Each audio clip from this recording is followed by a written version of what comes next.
Hi guys! Ang topic ko naman ngayon ay tungkol sa kilay. Yan.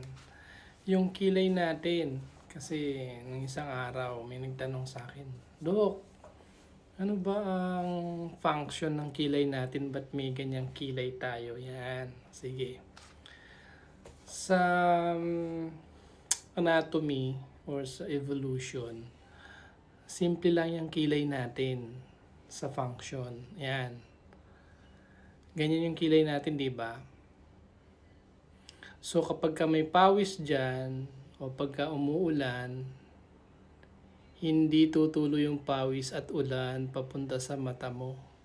So yun sa evolution, ang function yan ay i-protect yung mata mo sa pawis, dust, ulan. Yan, para hindi. Kasi nung unang panahon kasi 'di ba yung mga tao naglalaban-laban, so kailangan malinaw yung mata nila.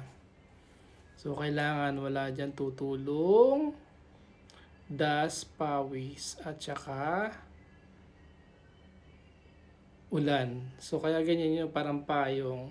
Yan, pag tumulo yung ulan diyan, parang payong yan, gaganon tutulo dito yung ulan, pag ganyan. Oh, tsaka kapag yung araw nandun yung sun, medyo partially block yung sunlight sa mata mo.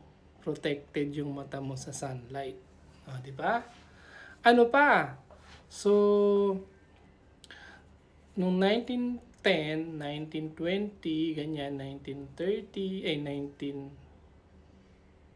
19, ganon, mga 1980, tas to, every century pa iba-iba yung style ng kilay. Pagka manipis, minsan 10 years manipis ang fad. Tapos, after 10 years, gusto naman nila makapal ang sikat.